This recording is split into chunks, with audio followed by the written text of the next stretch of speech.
بسم الله الرحمن الرحيم. اللهم صل على سيدنا ومولانا محمد وعلى سيدنا علي وسيدتنا فاطمة وسيدتنا زينب وسيدنا حسن وسيدنا حسين وعلى آله وصحبه وبارك وسلم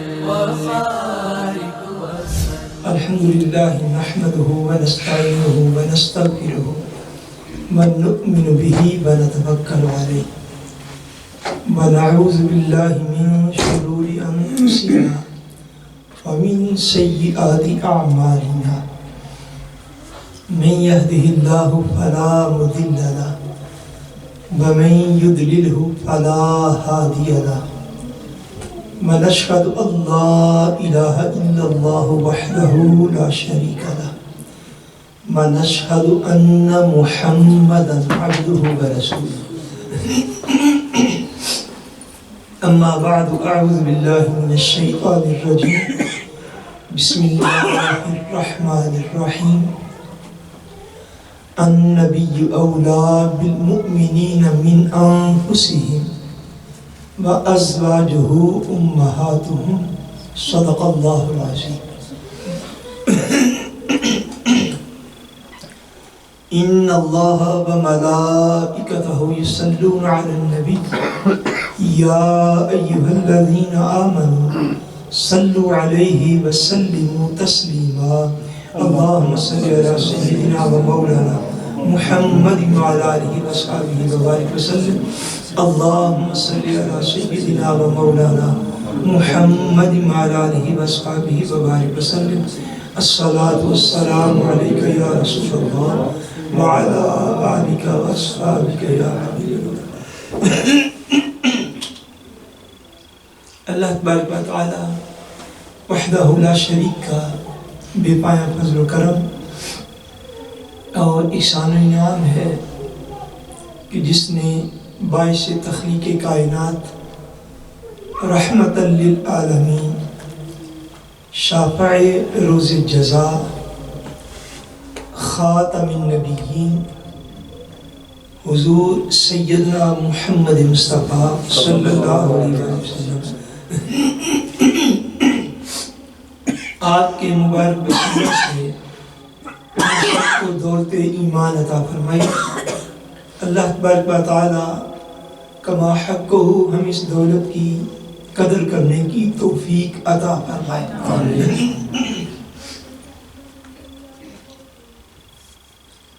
آج کی گفتگو میں انشاءاللہ تبارک و تعالی ام المومنین حضور سیدہ طیبہ طاہرہ حضرت سیدہ خدیجہ الکبریٰ رضی اللہ تعالی عنہا آپ کا انشاءاللہ تبارک و تعالی ذکر خیر جو ہے وہ کیا جائے گا. گلا میرا بڑا متاثر ہے پولن الرجی کی وجہ سے.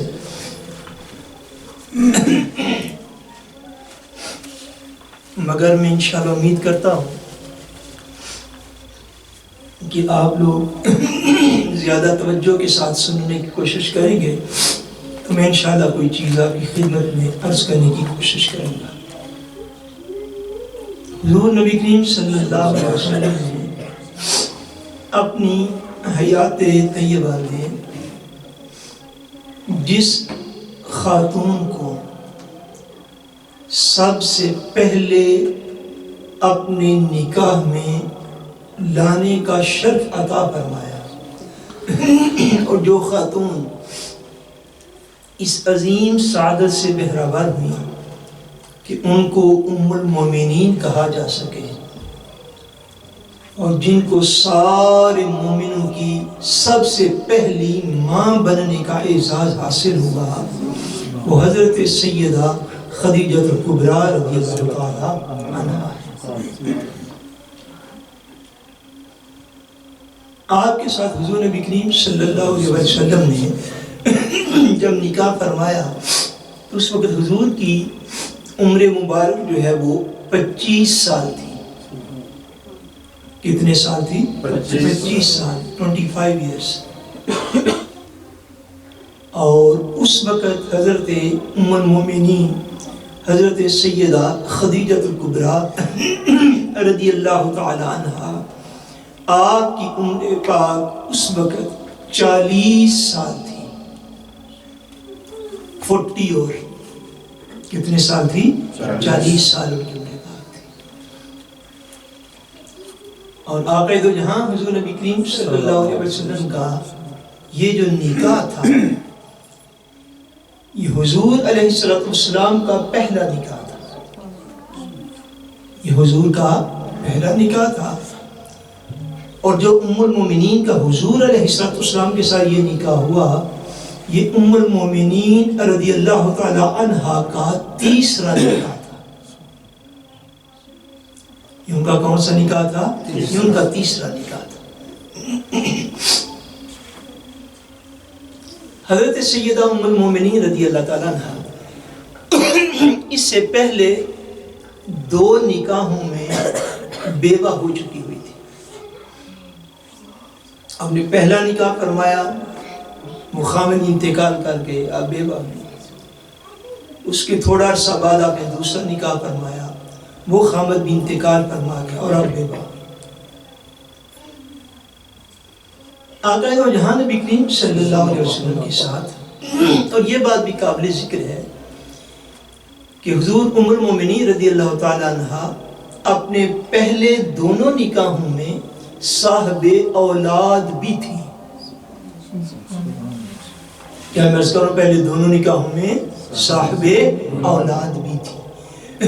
آپ کی دونوں نکاحوں سے اولاد موجود تھی. آپ کے جو پہلے خامن تھے ان کا نام تھا حالہ بن زرارہ تمیمی. ان کا نام تھا، کیا نام تھا؟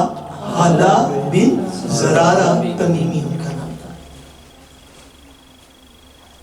ان کے حضرت ام المومنین رضی اللہ تعالیٰ عنہ کے اس نکاح سے آپ کے 3 بیٹے تھے. کتنی اولاد تھی؟ 3 بیٹے. ایک بیٹے جو ہے ان کا نام حالہ تھا. ان کا کیا نام تھا؟ حالہ. ہے جو ہوتی ہے نا جس کو اب ہم سیکھ رہے ہیں، ایک ہوتا ہے حا، ایک ہوتا ہے خا، اور ایک ہوتا ہے ہا. یہ جو ہا ہوتا ہے نا، اس حالہ، ہا الف لام اور ہا کے ساتھ. اچھا، یہ جو حالہ تھے انہی کی وجہ سے ان کے باپ کو ابو حالہ کہا جاتا ہے. ادروائز ان کا اصل نام مالک تھا. آپ کو پتہ ہے عرب جو ہے وہ کنیت کے ساتھ بولتے ہیں نا عام طور پہ، تو اس لیے ان کو ابو حالہ کہتے ہیں. اصل نام مالک تھا، مگر تاریخ میں وہ ابو حالہ کے نام سے مشہور ہے اپنے اس بیٹے حالہ کی وجہ سے. ایک حضرت سیدہ ام المومنین رضی اللہ تعالیٰ عنہ کا اس نکاح سے ایک بیٹا تھا جن کا نام ہند تھا. جن کا کیا نام تھا؟ ہند. ایک تیسرا بیٹا تھا آپ کے اس پہلے نکاح سے جن کا نام حارث تھا. جن کا کیا نام تھا؟ حارث. ایک روایت اور بھی ہے جہاں پہ ایک بیٹے کا نام طاہر آیا ہے، مگر مجھ طالب علم کا یہ خیال ہے کہ یہ جو طاہر ہے غالباً یہ جناب حارث جو تھے یہ ان کا کوئی نک نیم ہے یا ان کی کوئی کنیت ہے، یا ان کو اس نام سے شاید مشہور ہوئے ہوں گے. لیکن زیادہ تر چونکہ 3 بیٹوں کا ذکر آیا ہے روایات کے اندر. اچھا، حضرت سیدہ ام المومنین رضی اللہ تعالیٰ عنہ کے یہ تینوں بیٹے جو آپ کے پہلے نکاح سے تھے، ان تینوں بیٹوں کو بعد میں صحابی رسول ہونے کا شرف حاصل تھا. ان تینوں کو صحابی رسول ہونے کا شرف حاصل تھا. یہ تینوں صحابی رسول. دوسرا جو نکاح تھا وہ آپ کا ہوا عتیق بن عائز مخزومی سے. اور عتیق بن عائض مخزومی جو ہیں اس نکاح سے حضرت سیدہ ام المومنین رضی اللہ تعالیٰ عنہ آپ کی ایک بیٹی تھی، صاحبزادی تھی، جن کا نام بھی ہند تھا. ان کا نام بھی کیا تھا؟ ہند تھا. ہند یہ عرب کلچر میں فیلس نام ہے، کامن نیم ہے جو عورتوں کا بھی رکھتے ہیں اور مردوں کا بھی رکھتے ہیں. جیسے ہمارے ہم بھی آپ کو پتہ ہے کئی نام ہوتے ہیں نا، عورتوں میں بھی وہ نام رکھا جاتا ہے اور مردوں میں بھی وہ نام رکھا جاتا ہے. سو یہ ہند جو ہے یہ کامن نیم ہے، فیلس نام ہے جو مردوں اور عورتوں کا رکھتے ہیں. سو ایک آپ کی بیٹی تھی جس کا نام ہند تھا، اور ایک آپ کا بولیے ایک آپ کا بیٹا تھا جس کا نام ہند تھا. اور یہ جو ہند آپ کے صاحبزادے تھے جو صحابی رسول ہوئے، یہ فصاحت و بلاغت کے شہنشاہ تھے. فصاحت و بلاغت کہتے ہیں یعنی زبان دانی پہ انہیں بڑی گرفت اور بڑی گرپ حاصل تھی. عربی زبان کے شہنشاہ تھے. ہر بندہ اپنی بھی سپروک میں فرنک ہوتا نہیں ہے. جیسے آپ پنجابی میں فرنک نہیں ہیں حالانکہ ہماری اپنی زبان ہے. جیسے آپ اردو میں فرنک نہیں ہیں حالانکہ ہماری اپنی زبان ہے. جیسا کہ آپ نارویجن میں بھی فرنک نہیں ہیں حالانکہ وہ بھی ہماری اپنی زبان ہے. یعنی ہم کسی میں بھی فرنک نہیں تھے. ہماری تو حالت یہ ہوگی. میں یہ کر رہا ہوں فصاحت و بلاغت میں ان کا بڑا اعلیٰ پائے کا مقام تھا. اگر ان کی فصاحت و بلاغت کو کسی شخص نے دیکھنا ہو تو کتب احادیث میں ایک حدیث پاک ہے حضور علیہ السلام کے حلیہ شریف کے باب میں. سبحان اللہ. اس باب میں حضور کے حلیہ کے حضور علیہ السلام کا سراپا حسن کس طرح کا تھا.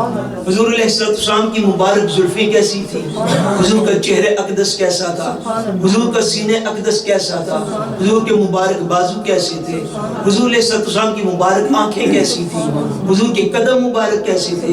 یہ جو حضور علیہ السلام کا حلیہ مبارک ہے نا، اس میں ایک سب سے جو جید اعلیٰ اور مشہور روایت ہے وہ انہی جو حضرت خدیجہ الکبریٰ کے بیٹے ہیں، حضور کے صحابی ہیں اور آج کے پہلے نکاح سے ہیں، حضرت ہند رضی اللہ تعالیٰ عنہ. ان سے وہ عظیم الشان روایت ہے. کبھی آپ کو عربی زبان نہ بھی نہ آتی ہو، خالی آپ عبارت پڑھ سکتے ہو، یقین کیجیے آپ تنہائی میں بیٹھ کے اس عبارت کو پڑھیے. عبارت بتاتی ہے کہ بولنے والا یا لکھنے والا عظیم الشان آدمی تھا. اتنی خوبصورت عبارت ہے. حضور کے سراپے کو یوں انہوں نے الفاظ میں بیان کیا ہے کہ بندہ ان کی عربی دانی کا جو ہے وہ قدردان ہو جاتا ہے. اور ان کو حضرت ہند کو حضرت سیدنا امام حسن رضی اللہ تعالیٰ عنہ اپنا ماموں کہا کرتے تھے.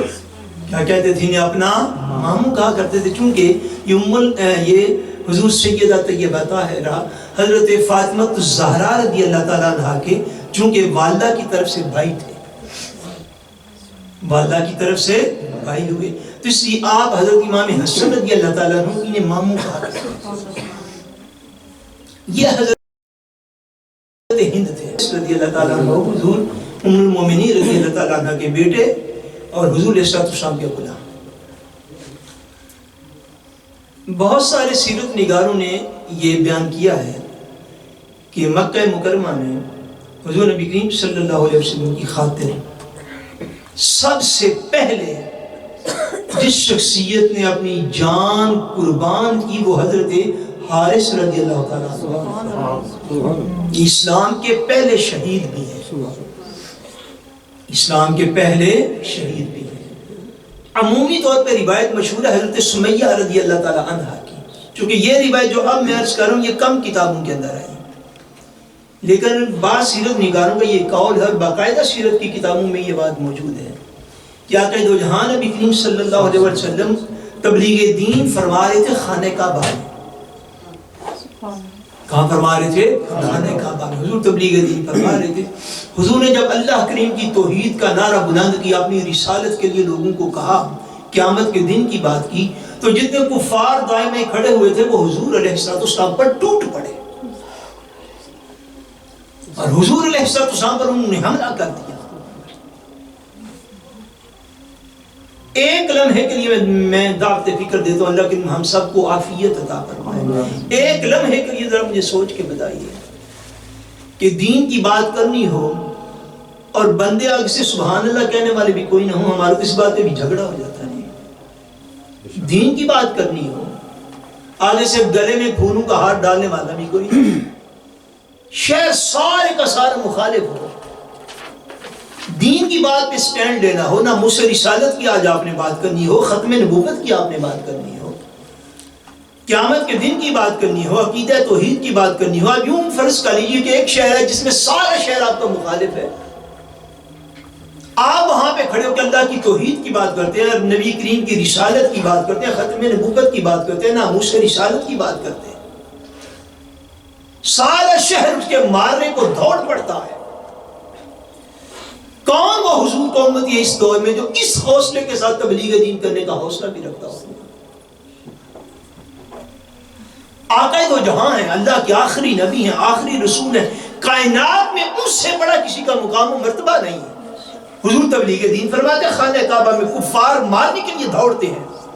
جب جھگڑے کی آوازیں بلند ہوئی نا، یہ حضرت حارث قریب تھے کہیں، یہ دوڑ کیا ہے حضور علیہ السلام کی ذات اقدس کا ڈیفینڈ کرنے کے لیے، حضور کو بچانے کے لیے. جو ہی آگے آئے حضور علیہ السلام کے آگے ڈھال بن کے کھڑے ہوئے نا، تو کفار نے حضور کو چھوڑ کے ان کو مارنا شروع کر دیا.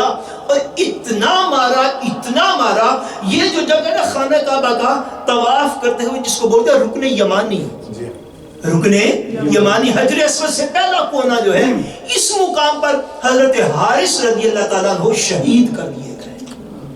اور یہ مکہ مکرمہ میں پہلے شہید تھے جنہوں نے حضور علیہ السلام کی عظمت پر جان قربان کی. ام المومنین رضی اللہ تعالیٰ عنہ سیدہ خدیجہ الکبریٰ رضی اللہ تعالیٰ عنہ کا خالی مال نہیں خرچ ہوا اسلام پر، بیٹے بھی خرچ ہوئے. خالی مال نہیں خرچ ہوا، اولاد بھی خرچ ہوئی. بہرحال حضور علیہ السلام کی عمر پاک 25 سال تھی. تو 25 سال کی عمر پاک میں شہر مکہ معظمہ میں اور اس کے ارد گرد علاقوں میں حضور علیہ السلام کو لوگ صادق اور امین کہہ کے مخاطب کیا کرتے تھے. یعنی کریکٹر کا عالم یہ تھا، کردار کی خوبصورتی کا عالم یہ تھا. کردار اتنا عظیم الشان تھا کہ حضور علیہ السلام کا جب لوگوں نے نام لینا ہوتا تو لوگ کہتے اچھا وہ محمد جو صادق اور امین ہے. یعنی 25 سال کی عمر پاک تک سارے علاقے سارے شہر کو پتہ چل گیا تھا کہ یہ وہ شخصیت ہے، کسی حالت میں ان کی زبان سے جھوٹ جاری نہیں ہوتا. لوگوں نے حضور کی کردار سے یہ مان لیا تھا کہ یہ وہ شخصیت ہے کہ جس دور میں پانی کے ایک گھونٹ پہ لوگ لڑ پڑتے ہیں، اور جس دور میں لوگ جو ہے وہ بات بات پر تلواریں نکال لیتے ہوں، اس دور میں ان کے پاس ہزاروں رکھ جاؤ یا لاکھوں رکھ جاؤ، سونا رکھ جاؤ یا چاندی رکھ جاؤ، لوگ امانتیں رکھتے حضور کے پاس. جس حالت میں رکھتے اسی حالت میں حضور سے وہ امانت واپس مل جاتی. اس لیے وہ حضور کو امین کہا کرتے تھے. حضور کو کیا کہتے تھے؟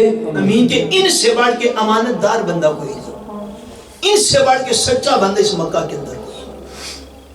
حضور علیہ السلام کی یہ شہرت ام المومنین سیدہ خدیجہ الکبریٰ رضی اللہ تعالیٰ عنہ کے پاس بھی پہنچی. اب ام المومنین کا معاشرتی سٹیٹس کیا تھا مکہ معظمہ میں؟ سٹیٹس یہ تھا کہ ام المومنین رضی اللہ تعالیٰ عنہ شہر مکہ کی سب سے مالدار خاتون تھی. Rich, ویلڈی rack. اور مکہ معظمہ کے جو مالدار لوگ تھے نا، جو بڑے سرمایہ دار شمار ہوتے تھے، ان سرمایہ داروں میں ایک شمار حضرت خدیجہ الکبریٰ رضی اللہ تعالیٰ عنہ کا بھی تھا. مکے والے آپ کو پتہ ہے یہ تجارت کرتے تھے بڑی زیادہ، جس کا قرآن مجید نے باقاعدہ ذکر فرمایا سورہ قریش کے اندر، لِإِيلَافِ قُرَيْشٍ إِيلَافِهِمْ رِحْلَةَ الشِّتَاءِ وَالصَّيْفِ. ایک ان کا تجارتی ٹرپ چلتا تھا موسم گرما میں، ایک چلتا تھا موسم سرما میں. یعنی ایک سمر میں اور ایک ونٹر میں. کے بڑے تجارتی قافلے چلتے تھے جن کے اس صورت میں ذکر فرمایا گیا. گرمیوں میں، سمر میں یہ تجارتی قافلے بھیجتے تھے مکہ سے شام کی طرف، اور ونٹر میں، سردیوں میں یہ تجارتی قافلے بھیجتے تھے مکہ سے یمن کی طرف. اور سیدہ طیبہ طاہرہ حضرت خدیجہ الکبریٰ رضی اللہ تعالیٰ عنہ، آپ کی مالداری کا بقیہ مکہ کی نسبت عالم یہ تھا، پوری توجہ کے ساتھ اس بات کو سنیے اور سمجھیے، آپ کی مالداری کا عالم یہ تھا کہ وہ جو تجارتی اونٹ چلتے، تجارتی قافلے چلتے، تجارتی کاروان چلتے، بزنس ٹرپ چلتے مکہ معظمہ سے، اس میں جتنے اونٹ تجارتی اونٹ، یعنی خالی اونٹ نہیں، سے مراد یہ کہ اونٹ سارے تجارتی سامان سے لدے ہوئے اونٹ، جتنے اونٹ سارے شہر مکہ کے امیروں کے مل کے ہوتے، اتنے اکیلے حضرت خدیجہ الکبریٰ کے ہوتے رضی اللہ تعالیٰ عنہ۔ یہ آپ کی سیرت پاک کی معتبر کتب کے اندر یہ بات ہے۔ یعنی آپ یوں فرض کر لیجئے کہ اگر ایک قافلہ جا رہا ہے تجارتی قافلہ جس میں ٹوٹل اہل مکہ کے 200 اونٹ ہیں، یعنی مثال ہے، کتنے اونٹ ہیں؟ 200 اونٹ ہیں، 200 کھامل ہیں، 200 کیمل ہیں، تو ان 200 اونٹوں میں سے 100 اونٹ سارے اہل مکہ کے مل کے ہوتے تھے اور 100 اونٹ خالی حضرت سیدہ خدیجہ الکبریٰ رضی اللہ تعالیٰ عنہا کے ہوتے تھے۔ مالداری کا یہ عالم تھا، اتنی بڑی سرمایہ دار خاتون تھی، اور تجارت کے لیے آپ کا مال لے کر لوگ جو شہر کے ہوتے وہ آپ کا مال لے کر چلتے، تجارت کرتا، ان سے پہلے کانٹریکٹ کر لیتی، اس کے مطابق سفر کے آخر پہ وہ جو منافع تھا وہ تقسیم کر لیا جاتا۔ حضرت ام المومنین رضی اللہ تعالیٰ عنہ نے حضور علیہ السلام کے پاس پیغام بھیجا اور اپنی خواہش کا اظہار کیا کہ میں یہ چاہتی ہوں کہ قافلہ جانے والا ہے سفر کے لیے شام کی طرف، تو میں یہ چاہتی ہوں کہ آپ جو ہیں میرا سامان تجارت لے کر آپ تجارت اور بزنس کے لیے جائیں۔ اس خواہش کا اظہار ام المومنین رضی اللہ تعالیٰ عنہ نے کیا۔ حضور علیہ السلام نے ان کے ساتھ کانٹیکٹ بیس پہ اس تجارتی قافلے میں جانے کے لیے رضامندی کا اظہار فرمایا۔ جب آپ جانے لگے تو حضرت ام المومنین رضی اللہ تعالیٰ عنہ نے آپ کے ساتھ اپنا خصوصی غلام بھیجا جن کا نام میسرہ تھا۔ جن کا نام کیا تھا؟ میسرہ جن کا نام تھا، ان کو بھیجا اور ساتھ یہ بھی کہا کہ یہ بات ذہن میں رکھنا، کیونکہ حضور کی پسندیدہ شہرت بڑی پھیلی ہوئی تھی علاقے میں، کہا یہ بات ذہن میں رکھنا میں تمہیں ساتھ بھیج رہی ہوں، وہ آپ کا پرانا غلام تھا، یوں کہہ لیں جیسے سیکریٹری ہوتے ہیں، اور وہ اس سے پہلے حضرت ام المومنین رضی اللہ تعالیٰ عنہ کے تقریباً 40 تجارتی جو بزنس ٹور تھے، آپ کے 40 بزنس ٹور میسرہ حضرت ام المومنین رضی اللہ تعالیٰ عنہ اس سے پہلے کر چکا ہوا تھا، یعنی اتنا آپ کو اس کے اوپر اعتماد تھا اور اتنا وہ کامیاب تاجر اور اتنا اچھا بزنس مین تھا۔ 40 مرتبہ وہ آپ کا مال لے کر گیا مختلف دنیا کی علاقوں کے اندر۔ آپ نے اس کو کہا دیکھو میسرہ، بے شک تم پرانے ہو، ہمارا بزنس کاروبار بڑے عرصے سے کرتے چلے آ رہے ہو، مگر یہ بات ذہن میں رکھنا، جو رائے محمد صلی اللہ علیہ وسلم، جو رائے محمد تمہیں دے تم نے ان کی رائے کی مخالفت نہیں کرنی۔ بے شک ان کا یہ پہلا تجارتی سفر ہے باقاعدہ بلوغت کے بعد، جو حکم وہ تمہیں دے تم نے ان کے حکم کی مخالفت نہیں کرنی، ان کی تم نے تابعداری کرنی۔ یہ ہم نے تلقین فرما کے بھیجی۔ میسرہ نے کہا جی ٹھیک ہے میں چلتا ہوں۔ اچھا، مورخین یہ کہتے ہیں، سیرت نگار یہ کہتے ہیں کہ جب قافلہ حضرت ام المومنین رضی اللہ تعالیٰ عنہ کا چلا نا مکہ معظمہ سے، وہ تجارتی قافلہ جس میں حضور بھی ساتھ گئے، حضور علیہ السلام کے خاندان کے لوگ آپ کو سی آف کرنے کے لیے مکہ معظمہ سے باہر رہے، تو خاندان کے لوگوں نے، دیگر لوگوں نے دیکھا جب قافلہ وہاں سے روانہ ہوا تو تپتی دوپہر میں آسمان کے بادل نے قافلے پر سایہ کر دیا۔ حضور علیہ السلام اس شان سے مکہ معظمہ سے روانہ ہوئے۔ اب رستے میں جب حضور علیہ السلام شام کے ایک مقام تھا جس کا نام ہے بصرہ، بصرہ کے مقام پر پہنچے، حضور علیہ السلام ایک شرکے تھا، ایک گرجا تھا جس کے سامنے ایک درخت تھا جس کے نیچے حضور علیہ السلام نے آرام فرمایا۔ قافلہ رکا، درخت کے نیچے آگے حضور علیہ السلام تشریف فرما ہو گئے۔ سامنے شرکے کے اندر ایک راہب تھا، پادری تھا، پریست تھا، اس نے دیکھا کہ درخت کے نیچے ایک شخصیت جو ہے وہ آرام کر رہی ہے۔ ایک روایت یہ کہ خالی درخت کے نیچے بیٹھنے کی وجہ سے، بعض سیرت نگاروں کا یہ بھی خیال ہے، میں ایک ایک بات آپ کو ایسی وضاحت سے بتاتا ہوں کہ کبھی آپ نے زندگی میں سنی نہیں ہوگی. بعض سیرت نگار یہ بھی کہتے ہیں کہ نہیں، وہ درخت نے اتنا مختلف انداز میں سایہ کیا تھا حضور پر کہ اس سائے کے اینگل سے وہ جو کئی سالوں کا پادری اپنے اس گرجے میں بیٹھا ہوا تھا، اس شرکے میں بیٹھا ہوا تھا، اس کے پاس یہ علامت تھی کہ اس طرح دوپہر کے وقت یا ایسے وقت میں جب عام طور پہ سایہ نہیں ہوتا، کوئی شخصیت اس کے نیچے آ کے بیٹھے گی، درخت مخصوص انداز میں اس کے اوپر سایہ کرے گا، وہ شخصیت اللہ کا آخری نبی ہوگا. وہ نستورہ یہ منظر دیکھ رہا تھا. میسا چونکہ پہلے بھی اس علاقے میں آتا جاتا رہتا تھا، اس نے دوڑ کے میسا کے پاس اس نے کہا وہ جو شخصیت درخت کے نیچے بیٹھی وہ کون ہے؟ میسا کہنے لگے، فرمایا کہ وہ مکہ مزمہ کے ایک نوجوان ہے. کہنے لگا، اگلی بات سنی بڑی محبت پر، کہتا ہے اچھا مجھے ایک بات بتاؤ، چونکہ انہیں ساری آسمانی کتابوں کا مطالعہ کر رکھا، کہتے ہیں کیا ان کی آنکھوں میں سرخ ڈورے بھی ہیں؟ حضور علیہ السلام کی مبارک جو آنکھیں تھیں نا، چشمان مقدس، ان میں سرخ ڈورے تھے جو بچپن مبارک سے تھے اور ہمیشہ رہے. کہتا ہے اچھا یہ تو بتاؤ کیا ان کی آنکھوں میں سرخ ڈورے بھی ہیں؟ ایسا کہتا ہے ہاں وہ تو ہیں. کہتا ہے ہماری کتابوں میں یہ لکھا ہوا ہے کہ اس درخت کے نیچے، یہ اتنا پرانا درخت ہے، اس کے درخت کے نیچے آخری پیغمبر جس نے آرام فرمایا وہ حضرت عیسیٰ علیہ السلام تھے، اور ان کے بعد جو شخصیت ایسے آرام کرے کہ درخت خاص انداز میں سایہ فکر ہو جو اس کے اوپر، وہ اللہ کے آخری نبی محمد مصطفیٰ. حضور علیہ السلام کی بارگاہ میں دوڑا گیا. جتنی کتابوں میں، انجیل میں، تورات میں، زبور میں اس نے حضور کی علامتیں پڑھ رکھی تھی، ساری ایک ایک کر کے دیکھتا گیا. کبھی کتاب کی طرف دیکھتا ہے، کبھی رخ مصطفیٰ کی طرف دیکھتا ہے، آگے پیچھے پھر ٹر کے نا ساری علامتیں حضور کی دیکھی. کہتا ہاتھ جوڑ کے، کہتے ہیں آپ مکہ سے آئے ہیں؟ حضور نے فرمایا ہاں میں مکہ سے آیا ہوں. قریش قبیلے کے ساتھ تعلق رکھتے ہیں؟ فرمایا ہاں قریش سے تعلق رکھتا ہوں.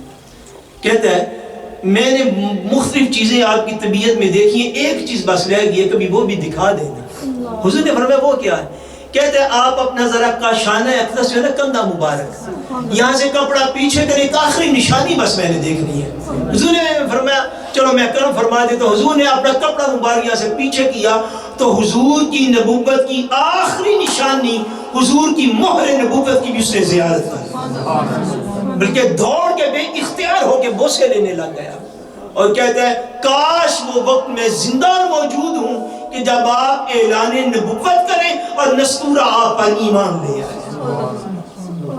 اور ایک روایت میں یہ اس نے بے ساختہ ہو کے حضور کا کلمہ پڑھا. اس نے کہا کہ آپ نے اعلان بے شک نہیں بھی کیا، پر میری کتابوں کی ساری نشانیاں پوری ہیں، آپ ہی اللہ تعالیٰ کے نبی. یہ منظر دیکھا میسرا نے. آگے چلے، حضور علیہ السلام بزنس کے لیے ایک بازار میں تشریف لے گئے. سودا ہونے لگا. وہ جو سودا کرنے والا حضور سے بزنس ٹاک کرنے والا بندہ تھا، جو چیز لینے دینے والا تھا، اس نے حضور علیہ السلام کی بات سے اتفاق نہیں کیا، اختلاف کیا. آگے جو کچھ اس نے کیا اس سے لگتا ہے اختلاف بھی اس نے جان بوجھ کے کیا. یہ میرا خیال ہے، اختلاف بھی اس نے جان بوجھ کے کیا. کیوں؟ وہ بھی حضور علیہ السلام سے جب بات چیت کر رہا تھا نا، تو وہ بھی پرانی کتابوں کا عالم علماء کے پاس بیٹھنے والا تھا. اس نے بھی اندازہ لگا لیا کہ یہ شخصیت کوئی عام شخصیت نہیں ہے. حضور علیہ السلام کو کہتا ہے آپ مکہ سے آئے ہیں؟ حضور نے فرمایا ہاں مکہ سے ہوں. کہتا مگر میں تو آپ کی بات نہیں مانوں گا جو آپ کہہ رہے ہیں. حضور نے فرمایا نہیں، میں جو ریٹ تمہیں بتا رہا ہوں میں اس سے نیچے پہ مال نہیں دوں گا. کہتے ہیں اچھا اگر آپ کی بات سچی ہے تو آپ لات و عزا کی قسم اٹھائیں میرے سامنے. آپ اتنا تو پتا ہے نا لات و عزا کیا تھے؟ مکے والوں کے بت تھے. مکے والوں کے بت تھے جو بڑے بڑے مین بت تھے. ان میں سے ایک کا نام لات تھا، ایک کا نام عزا تھا. حضور کو کہتے ہیں چیک کرنے کے لیے. کہتے ہیں اچھا اگر آپ اپنی بات میں سچے ہیں تو آپ میرے سامنے لات و عزا کی قسم کھائیں. آپ جو مکہ سے آئے ہیں تو لات و عزا کی قسم ہے تو میں آپ کی بات مان لیتا ہوں. حضور علیہ السلام نے فرمایا بھائی بات یہ ہے تم میری بات مانو یا نہ مانو، لات و عزا کی قسم کھانا تو دور کی بات، میں ان کے پاس سے گزروں تو چہرہ دوسری طرف کر کے گزرتا ہوں. اور میں ہمارا سودا بکا یا نہ بکا، ہم لات و عزا کی قسم نہیں اٹھانے والے. جب حضور نے یہ کہا اس نے بازار میں شور کر دیا. اس کا لوگوں مجھ سے اگر پوچھو تو یہ شخصیت کل کو اللہ کا نبی ہونے کا اعلان کرنے والی ہے۔ یہ منظر بھی میسرہ دیکھ رہے تھے، سارے مناظر انہوں نے دیکھے۔ واپسی کا سفر شروع ہو گیا۔ واپسی کے سفر میں جب حضور علیہ السلام مکہ معظمہ کے قریب پہنچے نا، میرا الزہران اس مقام کا نام ہے، حضور نے وہاں سے میسرہ کوئی حکم ارشاد فرمایا میسرہ جاؤ، آپ ہمارے قافلے سے پہلے مکہ معظمہ میں جاؤ اور جا کے حضرت خدیجہ الکبریٰ رضی اللہ تعالیٰ عنہ ان کو جا کے تجارتی قافلے کے کامیاب ٹور جو ہے اس کی خبر دو۔ آپ نے ان کو آگے بھیجا، خود حضور علیہ السلام قافلے کے ساتھ پیچھے رہے۔ میسرہ خبر لے کر دوڑ کے آپ کی بارگاہ میں حاضر ہوئے، ام المومنین کی بارگاہ میں رضی اللہ تعالیٰ عنہ۔ حضرت ام المومنین رضی اللہ تعالیٰ عنہ کو پتہ چل گیا قافلہ بالکل قریب آ رہا ہے، تو آپ کا مکان مبارک جو تھا وہ ڈبل سٹوری تھا تب بھی۔ آپ اوپر والی سٹوری کے اوپر چلی گئی اور دور سے قافلے کا انتظار کرنے لگی۔ دوپہر کا وقت تھا، قافلہ مکہ کے جو قریب آ رہا تھا، تو اس میں حضور علیہ السلام کی شان کا عالم یہ تھا کہ ام المومنین نے بھی یہ دیکھا اور ایک روایت میں اپنی دیگر سہیلیوں کو بھی دکھایا کیا کہ منظر ایسا تھا کہ دور سے آسمان پر بڑے بڑے دو پرندے آ رہے ہیں اڑتے ہوئے۔ آسمان پر بڑے بڑے ان کے پر ہیں اور آسمان پر وہ اڑتے آ رہے ہیں۔ جیسے جیسے پرندے قریب آ رہے تھے، جیسے پرندے اور قریب آئے تو آپ کو اندازہ ہوا کہ پرندے آسمان پر اڑ رہے ہیں اور ان کے پرندوں کے پروں کے سائے میں مصطفیٰ کریم آ رہے ہیں، ان کے نیچے حضور علیہ السلام سفر کر رہے ہیں۔ اور وہ پرندے تھے کیا؟ وہ ایک انتلی فرشتے تھے، ملائکہ تھے، وہ حضور علیہ السلام پر اپنا سایہ کیے ہوئے تھے۔ اس شان کو بھی ام المومنین نے اپنی آنکھوں سے دیکھا۔ آگے چلیے، میں نکاح کے اسباب جو ہے وہ عرض کر رہا ہوں۔ ام المومنین حضرت سیدہ طیبہ طاہرہ حضور سیدہ خدیجہ الکبریٰ رضی اللہ تعالی عنہا، آپ کو ایک خواب آیا۔ ام المومنین نے دیکھا کہ آسمان کا سورج جو ہے وہ آپ کے گھر میں اتر آیا اور آپ کے گھر سے نور کی شمعیں جو ہے وہ روشن ہو رہی ہیں اور سارا مکہ جو ہے ان نورانی کرنوں کے ساتھ روشن ہو گیا۔ آپ نے یہ خواب دیکھا۔ آپ کے چچا زاد بھائی تھے جن کا نام ہے برقہ بن نوفل۔ کیا نام؟ برقہ بن نوفل۔ یہ مکہ معظمہ میں رہنے کے باوجود بت پرست نہیں تھے، یہ بت پرست نہیں تھے، یہ اللہ کی توحید کا اقرار کرتے تھے اور مکے والوں کو بت پرستی سے منع کیا کرتے تھے، پرانی کتابوں کے عالم بھی تھے۔ عموماً مکہ کے لوگ اس طرح کے معاملات میں ان کی طرف رجوع کیا کرتے تھے اور یہ ام المومنین رضی اللہ تعالیٰ عنہ کے چچا زاد بھائی تھے۔ ام المومنین رضی اللہ تعالیٰ عنہ نے جب یہ خواب دیکھا تو آپ حضرت برقہ بن نوفل رضی اللہ تعالیٰ عنہ ان کے پاس چلے گئے اور ان کو جو کہ اپنا خواب عرض کیا، عرض کی کہ میں نے یہ خواب دیکھا، آپ اس کی تعبیر کیا دیتے ہیں؟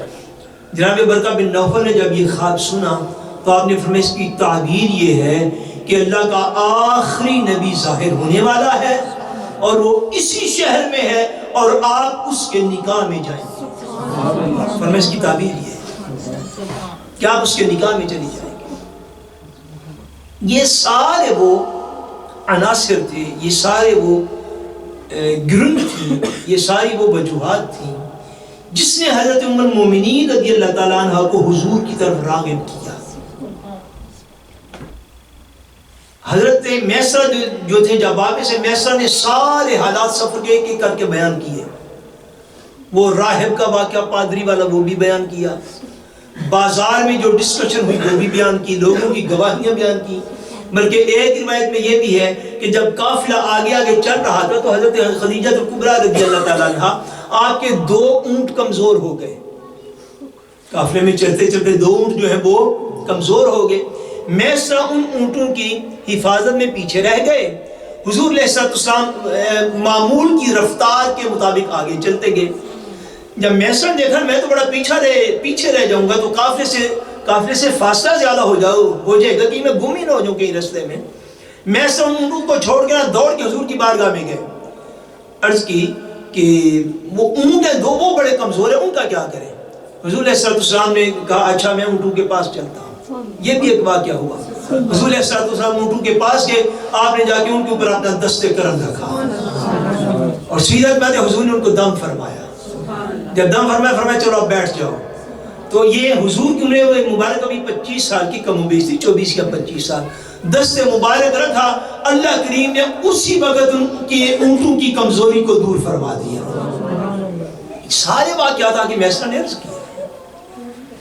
اب جب یہ ساری کیفیت ام المومنین رضی اللہ تعالیٰ عنہ نے دیکھی، وہ خواب دیکھا، اس کی تعبیر ذہن میں آئی، جب یہ سارے معاملات دیکھے تو آپ کا دل یہ مان گیا کہ اللہ کے آخری نبی حضرت محمد مصطفیٰ صلی اللہ علیہ وسلم. اس تجارتی قافلے کی واپسی کے بعد حضرت ام المومنین رضی اللہ تعالیٰ عنہ نے خود پیغام بھیج کے حضور علیہ السلام سے نکاح کا ارادہ ظاہر کیا.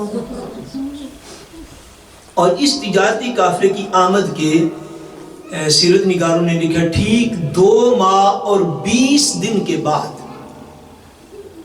2 ماہ اور 20 دن کے بعد حضور نبی کریم صلی اللہ علیہ وسلم کا اور حضرت ام المومنین رضی اللہ تعالیٰ عنہ کا نکاح ہو گیا. حضور کا نکاح جو تھا وہ حضرت ام المومنین سے ہو گیا تھا. اور اس وقت آپ کی عمر مبارک میں نے کتنی عرض کی، کتنی تھی؟ 25 سال. اور ام المومنین رضی اللہ تعالیٰ عنہ کی عمر پاک 40 سال. اور حضور کا نکاح حضور کا پہلا نکاح تھا اور ام المومنین کا نکاح ان کا تیسرا نکاح تھا. آج کی جو گفتگو ہے اس کو میں اس مقام پہ ختم کر کے آپ کے دیگر احوال انشاءاللہ تعالیٰ کل عرض کرنے کی کوشش کروں گا کہ عمر کا اتنا زیادہ فرق ہونے کے باوجود اب اخلاق محمدی کو سیکھیے صلی اللہ علیہ وسلم. کتنا فرق بنتا ہے؟ 15 سال کا فرق. زوجہ محترمہ ہیں، عمر پاک سے 15 سال بڑی ہیں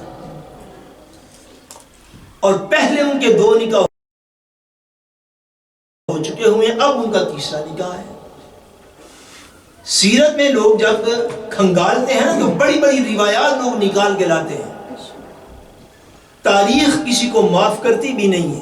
تاریخ ایک چیز ایسی ہے، آپ کسی کمزور سے کمزور کتاب، کمزور سے کمزور راوی کی روایت سے موجود روایت آپ تاریخ، ہسٹری، سیرت کی کسی کتاب میں دکھا نہیں سکیں گے کہ جو جوانی کا نکاح ہو اور بھرپور ابھرتی ہوئی جوانی کا نکاح ہو اور حسن و جمال کا یہ عالم ہو کہ انبیاء بھی اس حسن کو ترسنے والے اور شرافت کا یہ عالم ہو کہ مکہ کے گلی گلی میں شرافت اور عظمت کے ڈنڈورے پیٹے جاتے ہو اور عمر پاک کا فرق 15 سال کا ہو اور زوجہ محترمہ کا نکاح بھی تیسرا نکاح ہو. آپ تاریخ کی کسی کمزور ترین روایت سے بھی یہ ثابت نہیں کر سکتے کہ ام المومنین جتنے سال حضور کے نکاح میں رہیں کسی ایک موقع پر بھی ان اسباب کی وجہ سے حضور نے ان کی دل آزاری کی. یہ ہے اخلاق محمدی صلی اللہ علیہ وسلم. یہ اخلاق ہے، اس کو اخلاق کہتے ہیں اور یہ سبق حضور نے اپنی امت کو دیا. اگر ہمارے ہاں عمر کے فرق کے ساتھ کوئی نکاح ہو جائے، پہلے تو مجھے یہ بات ارشاد فرمائیے کہ کوئی نوجوان جس کا پہلا نکاح ہو وہ بیوہ خاتون سے نکاح کرنا پسند کرتا ہے؟ بیوہ بھی وہ جو 2 دفعہ بیوہ ہو چکی ہو، پھر عمر کا فرق بھی 15 سال کا ہو. اگر نکاح میں عمر کا اتنا فرق موجود ہو تو نکاح والے دن کیا بندے کو فرق کا پتہ نہیں ہوتا؟ بولیے، پتہ ہوتا ہے کہ نہیں ہوتا؟ پتہ ہوتا ہے. اب یہ اخلاق کتنا برا اخلاق ہے ہماری معاشرے اور کمیونٹی کا. اگر کوئی ایسا عمر کا ڈیفرنس موجود ہو مرد اور عورت کے درمیان، عورت اور مرد کے درمیان، تو ہمارے ہاں یہ جو قاعدہ کلیہ ہے کہ اس کو اس کی اس خالی عمر کا تانا دے دے کہ اس بندے کو مار دینا، یہ کون سا اخلاق ہے؟ یہ کون سا اسلام ہے؟ یہ کون سا دین ہے؟ یہ کون سا فکر ہے جو ہم نے سیکھا ہے مساجد میں جا جا کے کہ عمر کے فرق کا تو پہلے دن ہی پتا ہوتا ہے جس دن نکاح ہو رہا ہوتا ہے. بھائی فلاں کی یہ کنڈیشن ہے، فلاں طلاق یافتہ ہے، فلاں بیوہ ہے، فلاں کی یہ پرابلم ہے، فلاں کا یہ مسئلہ ہے، فلاں کو یہ جسمانی طور پر جو ہے وہ کمی ہے، فلاں کے اندر یہ خوبی ہے، فلاں کی عمر کا یہ سارا کچھ تو پہلے سے موجود ہوتا ہے۔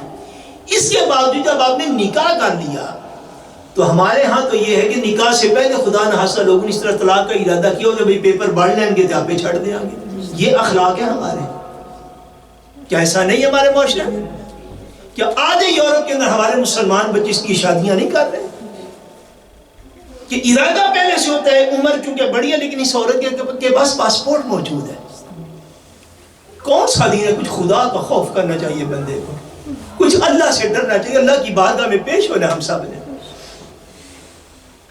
اگر کسی عورت کی کسی سٹیٹس کی وجہ سے آگا معاشرتی مسئلہ حل ہو گیا، اس کا یہ نتیجہ ہے کہ اس کو 2 سال بعد طلاق دے تو جب ویزا فری ہو جائے، کچھ اللہ کا خوف نہیں بچا ہمارے اندر۔ کیا حضور علیہ السلام کی واحد زوجہ ہے ام المومنین حضرت خدیجہ الکبریٰ رضی اللہ تعالیٰ عنہ، جتنی دیر یہ آپ کے نکاح میں رہی ہیں حضور علیہ السلام نے دوسرا نکاح نہیں فرمایا۔ یہ واحد زوجہ ہیں حضور علیہ السلام کی، یہ شان رکھتی ہیں کہ جتنی دیر یہ حضور کے نکاح میں رہی، کم و بیش 25 سال حضور کے نکاح میں رہی ہیں، 25 سال حضور کے نکاح میں رہی۔ حضور نے 25 سالوں میں ان کے ہوتے ہوئے کسی دوسری عورت سے نکاح نہیں کیا، عمر کی سارے کے بعد۔ سو اللہ کریم اپنے کرم کے ساتھ ہمیں حضور علیہ السلام نے جو اخلاقیات عطا فرمائی، اللہ کریم ہمیں اپنی گھریلو زندگی میں میاں بیوی کو اور بیوی اور میاں کو ہم ایک دوسرے کو تانے دینے سے دور رہنے والا بنائے۔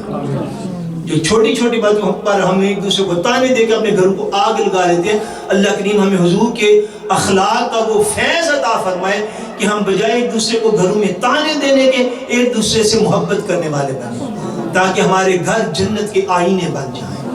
اللہ تبارک و تعالی حضور کے اہل بیت کرام کا صدقہ ہم سب کا خاتمہ بالایمان فرمائے، اور اللہ کریم ہماری جنہ دنیاوی روحانی مشکلات کو آسان فرمائے۔ وما علینا الا البلاغ المبین۔